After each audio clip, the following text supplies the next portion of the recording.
SCP-701 The Hanged King's Tragedy. Object Class Euclid. Special Containment Procedures. All materials relating to SCP-701 are to be kept in a triple-locked archive at storage site. These items currently consist of the 2 currently extant copies of the 1640 quarto, 27 copies of the 1965 trade paperback edition, 10 copies of a 1971 hardcover printing, 21 floppy diskettes consisting of data seized from raids on 1 SVHS videocassette tape designated SCP-701-19-A, and 1 steel knife of unknown origin designated SCP-701-19-B. At no time are any of these items to be removed from the room. Access to the area is to be heavily monitored. Absolutely no personnel whatsoever is to be granted access to the archive without the express in-person permission of Dr. and Ju. Description: SCP-701, The Hanged King's Tragedy, is a Caroline-era revenge tragedy in 5 acts. Performances of the play are associated with sudden psychotic and suicidal behavior among both observers and participants, as well as the manifestation of a mysterious figure classified as SCP-701-1.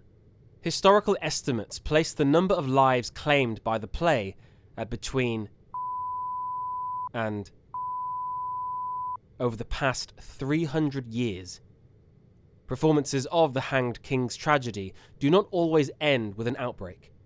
Of the recorded performances, only 36.78% have ended in SCP-701 events. According to historical records and investigations, these outbreaks generally follow the same pattern. 1 to 2 weeks, 7 to 14 days, prior to event.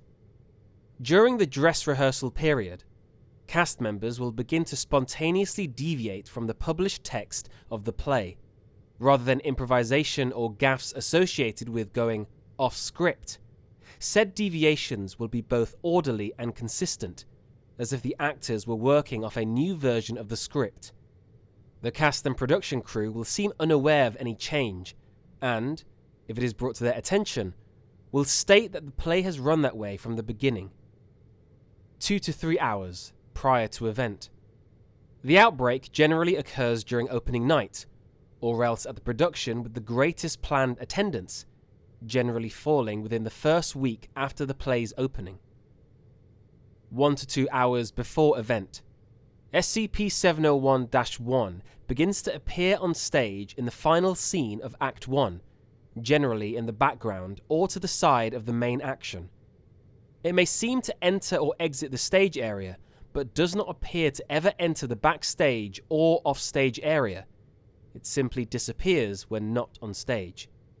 The cast does not appear to notice or comment on SCP-701-1, at least at first. The event. SCP-701-1 appears fully on stage during the banquet scene in Act 5.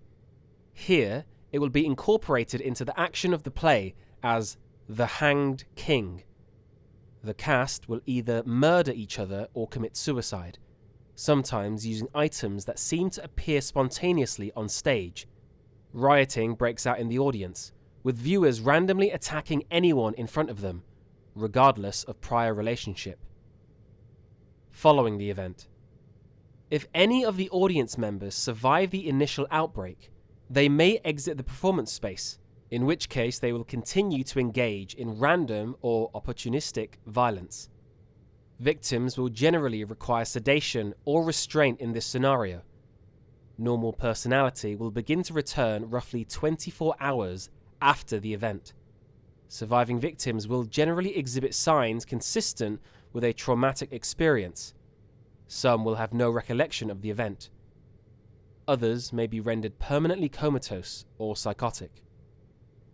For a typical case study of an outbreak, see Incident Report SCP-701-90-1, an analysis of the events leading up to the last uncontained SCP-701 event in 19 during a high school drama performance in. For more information on the play's published text, see document SCP-701-1640-B-1. In short, SCP-701 is a self-evolving memetic virus transmitted through unknown means through the text of the play. Dr. has theorized that SCP-701 events may involve. This hypothesis is consistent with a spike in levels detected via satellite in the vicinity of the 19 incident, indicating. Foundation agents are understanding orders to suppress any performance or publication of SCP-701 whenever found or detected. Despite our best efforts to the contrary, however, the play remains freely available online, sometimes under different titles.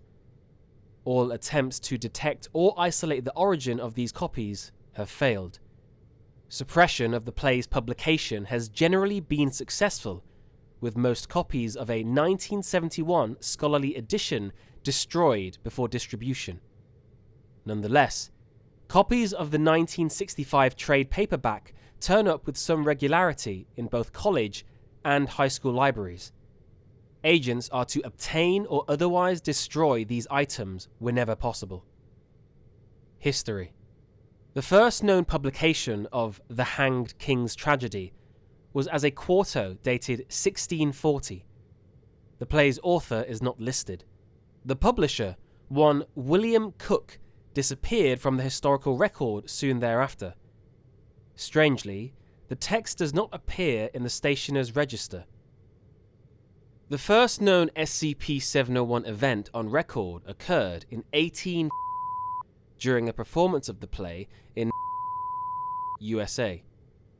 Other significant incidents include the 1950 performance at a small theatre in the 1964 performance at the University of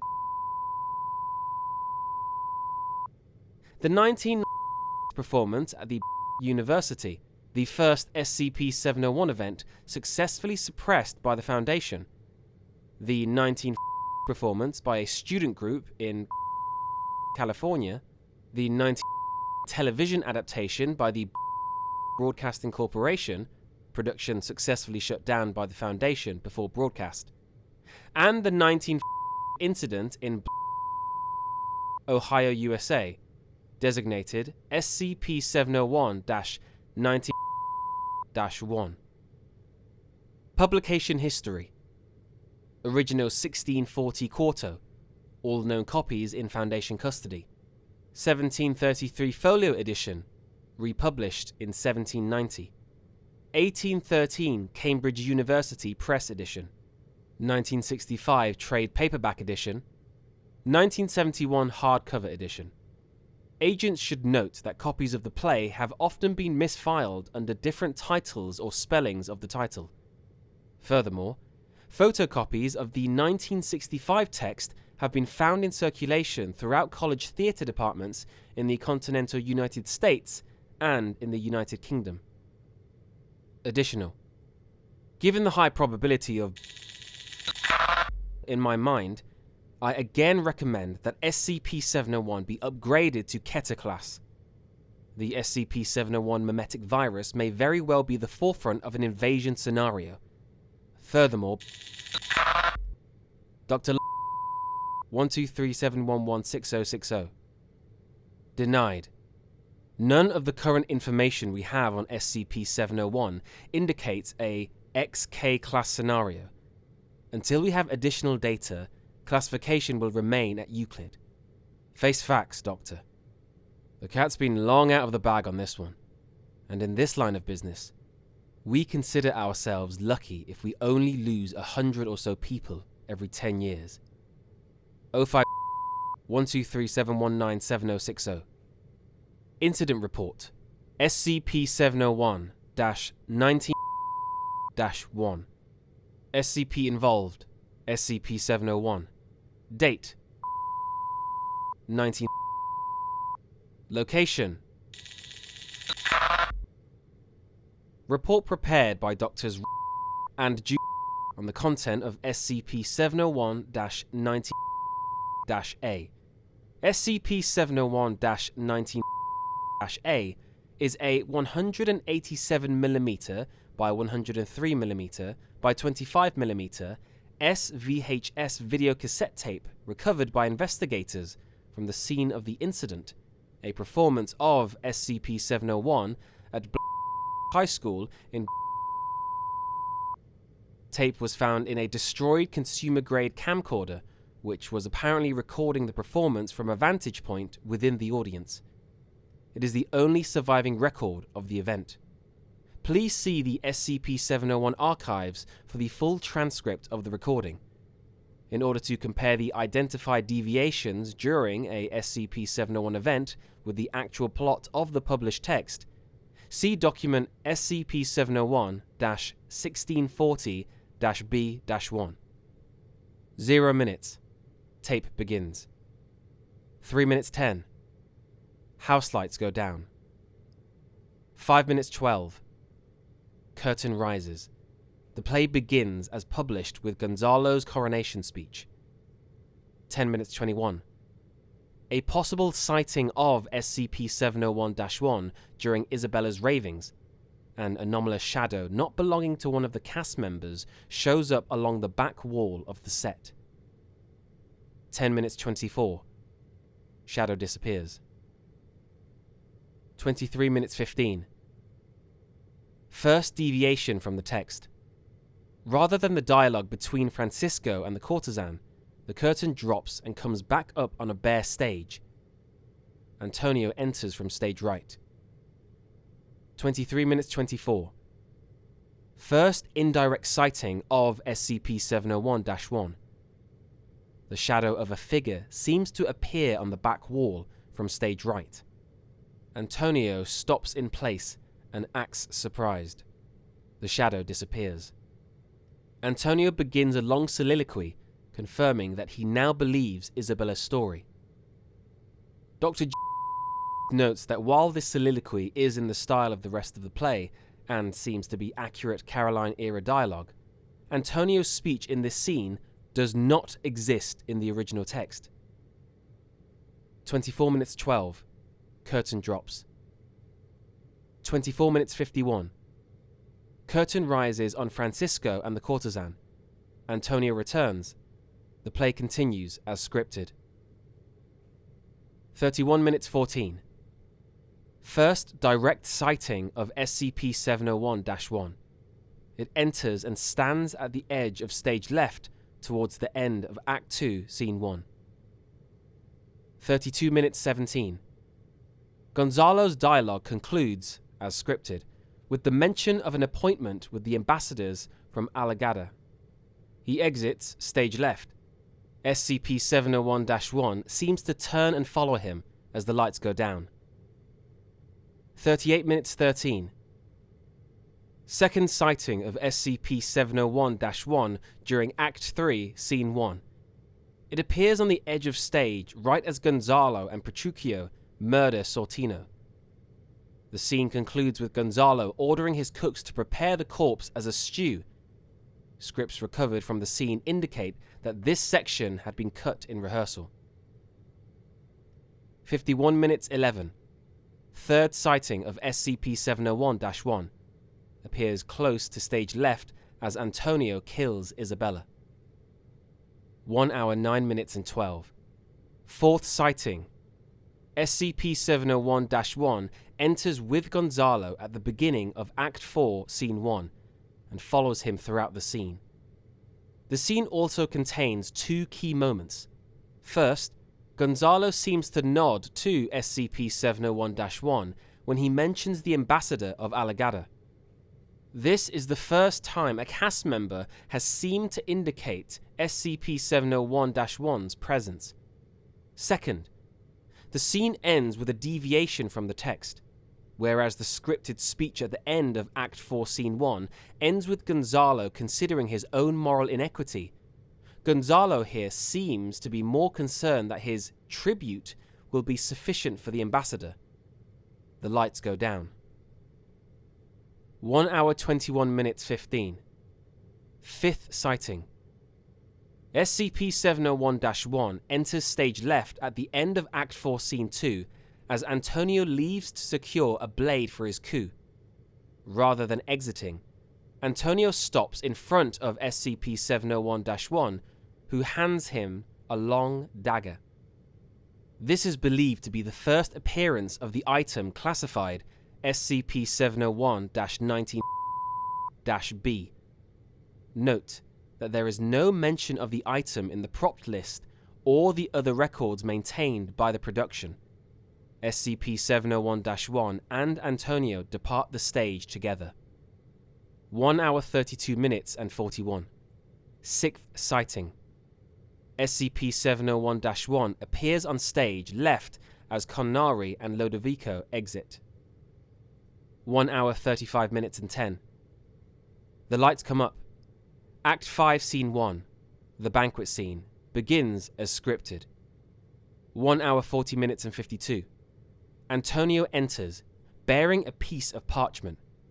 Here, the textual deviations begin in earnest.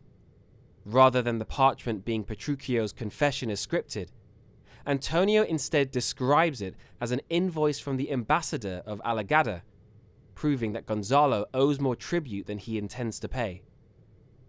1 hour 41 minutes and 42. SCP-701-1 enters at this point from stage right.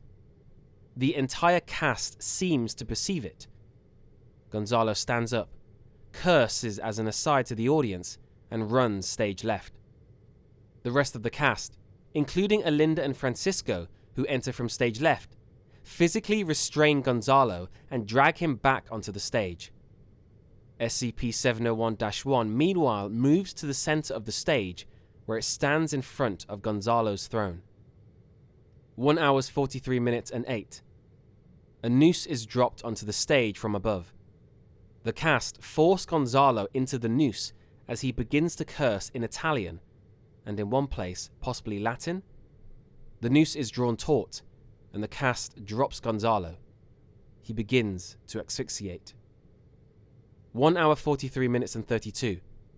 Antonio speaks. With this, the tribute, in full it is paid. The actor takes SCP-701-19-B, the dagger, and draws it across Gonzalo's stomach, spilling his intestines across the stage. 1 hour 44 minutes and 4. Alinda takes the dagger from Antonio. She speaks. With this, fool's blood, it is the hanged king's. She cuts Antonio's throat. 1 hour 45 minutes and 31. Ropes drop from the roof of the stage, a noose for each cast member. The cast assembles underneath them. Alinda takes position next to SCP-701-1. 1 hour 46 minutes and 12. Alinda. With this, our blood, it is the hanged king's. The cast hang themselves. 1 hour 47 minutes and 33. SCP-701-1 moves through the hanging corpses and to front center stage. 1 hour 47 minutes and 41. The stage lights cut out. 1 hour 47 minutes and 46. Sounds of screaming and physical violence around the camera. 1 hour 48 minutes and 22. Loud sound, most likely the camera being knocked over. 1 hour 49 minutes and 1. The camera is destroyed. Tape ends. Document SCP-701-1640-B-1. The following is a summary of the published text of The Hanged King's Tragedy, classified SCP-701, prepared by Dr. Ju from a copy of the 1640 quarto in Foundation custody. Dramatis Personae: Gonzalo, King of Trinculo; Isabella, Queen of Trinculo, formerly the wife of Sforza, the murdered king, now married to Gonzalo.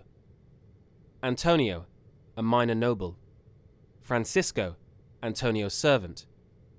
The Duke of Sortino. Olinda, daughter of the Duke. Petruchio, a noble lord allied with Gonzalo.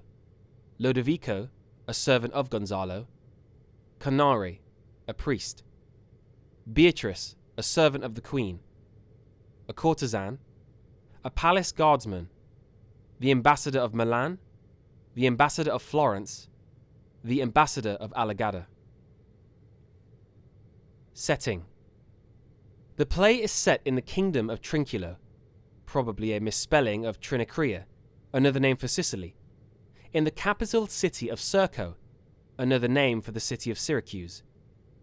As the play opens, Sforza, the king of Trinculo, has died, supposedly from natural causes while on retreat from the court. The nobility of Trinculo gathers in the capital for the coronation of the new king, Sforza's younger brother, Gonzalo, who has also married Sforza's queen, Isabella. Despite the text's references to contemporary Italian city-states, such as Florence and Milan, much of the play's setting is obviously pure fantasy. There were never any kings of Sicily comparable to Gonzalo and Sforza, and the capital of the historical kingdom of Sicily was Palermo, not Syracuse. The author may have chosen to move the play's events to Syracuse due to that city's historical association with tyranny.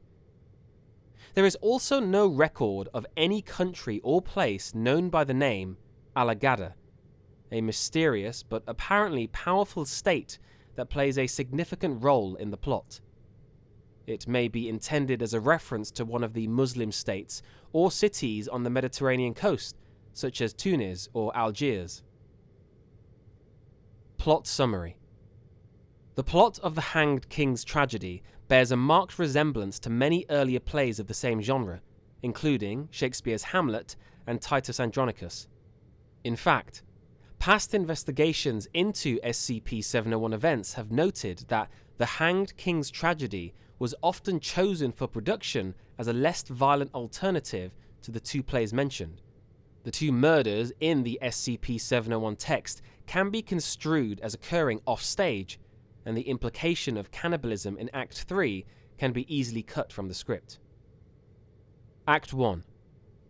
The play opens during Gonzalo's coronation. Gonzalo opens with a toast to the assembled nobility, then departs the stage. Drunk on the wine, Isabella confesses to some of the courtiers left on stage that Sforza did not die in his sleep as reported. Instead, while on retreat in the countryside, Sforza was fed a sleeping potion by Isabella, then murdered by Gonzalo and his supporters. As a final show of respect, the conspirators hang the king like a common criminal from a tree. Isabella goes on to proclaim that Antonio, a minor noble visiting the king's court for the first time, is actually her and Sforza's son and the rightful heir to the throne. Isabella collapses and is taken off stage by her servants. Francisco asks Antonio if he believes the queen's story. Antonio makes light of the situation and they exit. Back in Antonio's rented lodgings, Francisco attempts to barter with a courtesan. Antonio enters the stage, clearly in shock. He reports that, while off stage, he saw the ghost of Sforza, who confirmed Antonio's parentage and the queen's description of his death.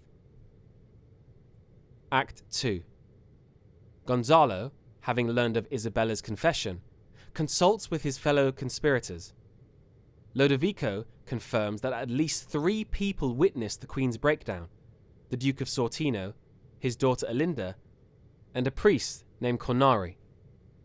Gonzalo immediately begins to plan the murder or capture of the 3 in order to cover up the truth. He orders Isabella to be locked in a convent, with the story put out that the queen is mad.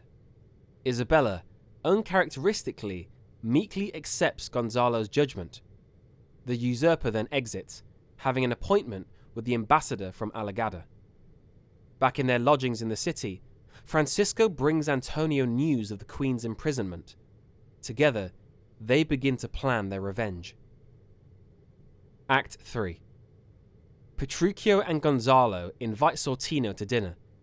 They kill him and order the palace cooks to prepare the corpse as a stew.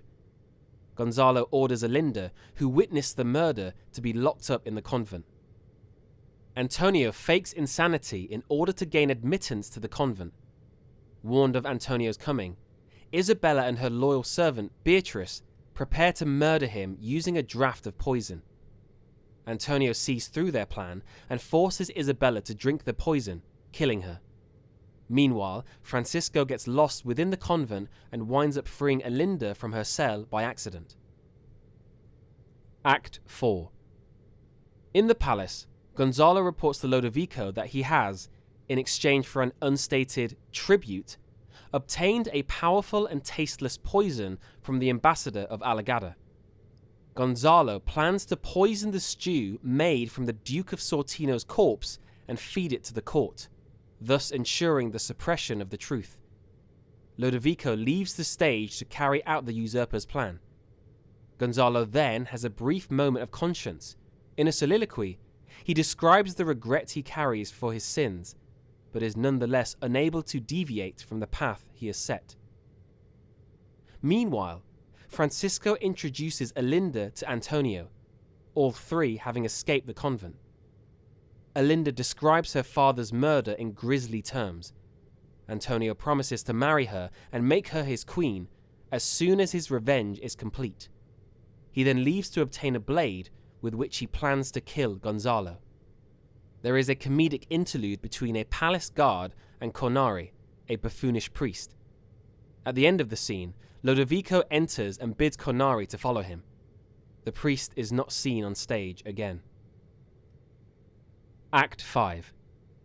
The guests arrive at Gonzalo's banquet. Gonzalo once again offers a toast, this time to the ambassadors of the foreign nations who are present. The meal is served. However, before it can begin, Antonio enters, bearing a signed confession he obtained from Petruchio off stage, which includes the details of Sforza's murder and proof of Antonio's lineage. Gonzalo is deposed by the outraged courtiers. Rather than murder him, however, Antonio instead decides to spare the usurper and let him accept exile to a monastery. He then orders Francisco to start making plans for his marriage to Alinda. The play ends with a dance staged by the courtiers. SCP-701 events. The produced form of the play that occurs during SCP-701 events contains several deviations from the text as published. For a typical example of these deviations, see Incident Report SCP-701-90-1. End document.